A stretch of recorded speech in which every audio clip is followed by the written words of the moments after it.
नमस्कार साथियों, बूंदी जिले में लगातार बढ़ती चोरियों की वारदातों ने पुलिस की कार्यशैली पर गहरे सवाल खड़े कर दिए हैं। नैनवा और आसपास के क्षेत्रों में हालात इतने बिगड़ चुके हैं कि जनता को बार बार सड़क जाम और धरने का सहारा लेना पड़ रहा है। आखिर ये जिम्मेदारी किसकी है कि आमजन अपने घरों में सुरक्षित महसूस करें? करवर थाना अंतर्गत खेरी गांव से लेकर नैनवा हाउसिंग बोर्ड तक कहीं छत्र चोरी हो रही है तो कहीं आधी रात को घर में घुसकर महिला पर जानलेवा हमला किया जा रहा है। ये केवल चोरी का मामला नहीं है, बल्कि अब ये लोगों की जान की सुरक्षा से भी जुड़ गया है। सवाल ये है कि जब पुलिस चोरी नहीं रोक पा रही, नशे के कारोबार पर भी अंकुश नहीं लगा पा रही, तो फिर बूंदी पुलिस कर क्या रही है? बूंदी पुलिस बार बार खुद को राजस्थान की बेहतरीन पुलिस बताती है, लेकिन धरातल की हकीकत इससे बिल्कुल अलग है। नशे का कारोबार खुलेआम फल फूल रहा है और वही नशा चोरियों के पीछे सबसे बड़ा कारण बन रहा है। अधिकांश मामलों में नशे के आदी लोग ही चोरी की वारदातों में पकड़े जाते हैं, लेकिन अफसोस पुलिस इस सब से आंख मूंदे बैठी है। जनता पूछ रही है, क्या पुलिस को केवल राजस्व विभाग के कामों से ही फुर्सत नहीं मिल पा रही? क्या नैनवा पुलिस इन गंभीर वारदातों को सिरदर्द मानकर टाल रही है, या फिर आमजन की सुरक्षा उनकी प्राथमिकता सूची में है ही नहीं? अब स्थिति यह है कि लोग अपने ही घरों में असुरक्षित महसूस कर रहे हैं। महिलाओं और बच्चों में भय का माहौल है। रात को दरवाजे बंद करने के बाद भी यह भरोसा नहीं रह गया कि सुबह सब ठीक ठाक होगा।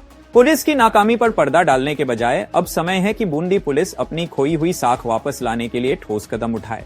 नशे के कारोबार पर तत्काल नकेल कसनी होगी और बढ़ती चोरियों पर सख्ती से अंकुश लगाना होगा, वरना जनता का गुस्सा और अविश्वास आने वाले दिनों में बूंदी पुलिस के लिए और बड़ा संकट खड़ा कर देगा।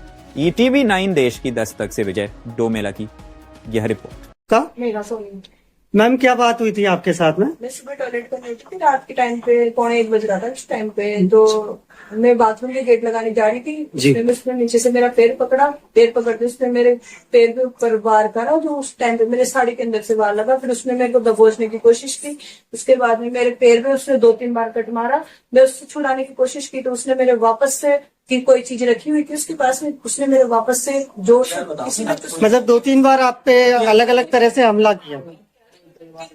4 बार अटैक किया है उसने मेरे ऊपर। फिर उसके बाद में सामने फिर उसके बाद में उसने वापस अंदर को आने की कोशिश की ना, तो मैंने उसको रोका ना वहीं पे। तो फिर उसको लगा कि भाई ये छूट के जा चुकी है, तो उसको वो मेरे सामने जम करके कूद के भाग गया। मतलब आपकी जो हलचल हुई, आप निकल गए थे उसकी? हाँ, उस टाइम पे। उसके बाद में उसने वहां से भागने की पूरी कोशिश करके निकल गया, क्योंकि मैं आ गई ना उससे छूट के, तो उसको लगा कि मैं सबको जगा दूंगी। किस तरह से बाहर की बालकनी कूदते हुए निकला है या किस तरह से भागा? नहीं, बाहर रोड पे निकला है कूद के मेरे सामने जम करके। कितने बजे का मामला है मैम ये? 1:45 बजे 1:30 बजे के बीच का हो गया था, 20 का। आप लोगों ने पुलिस में रिपोर्ट दे दी है या? हाँ, दे दी है कल। और इस पे पुलिस की तरफ से कोई कार्रवाई की गई अभी, या पुलिस ने आपसे कोई बातचीत की है? हाँ, भाई साहब ने बोला था कि कल कोई आएंगे आपके पास में बात करने, तो वो शायद कल लेट हो गए होंगे, तो इस वजह से अभी आज आ जाएंगे शायद। मैम, आपको लगा कि वहाँ जो आपका संघर्ष हुआ इस दौरान वो आपको मार भी सकते थे या इस तरह का? वो अंदर आने की पूरी कोशिश की है उसने, मतलब उसने अच्छी तरह से दबोचने की कोशिश की थी मुझे। वो यहाँ तक कि उसने कुछ उठाया था ना, उसके बाद में मुझे पीछे मेरा हाथ ऐसे पीछे करके दबाया उसने मेरे को अच्छी तरह से। उसके बाद में मैंने इतनी जोर जोर से मारी, लेकिन मैंने उसको ऐसे करना ना, तो वो उसको डर था कि मैं गिर जाऊं पीछे रेलिंग पे से। आपने साहस दिखाया इसलिए फिर वो होपलेस होके भाग छूटे? कूद गया बाद में, फिर उससे छूट गया गई। जी। तो वो अंदर आने की पूरी कोशिश थी कि वो 2-3 बार मेरे सामने रेलिंग पे पैर रख के मेरे को अटैक करने की वापस कोशिश कर रहा था। यानी किसी भी हालत में वो अंदर घुस के लूट पाट या कुछ और? किसी भी रेलिंग पे तो बैठा था। जी।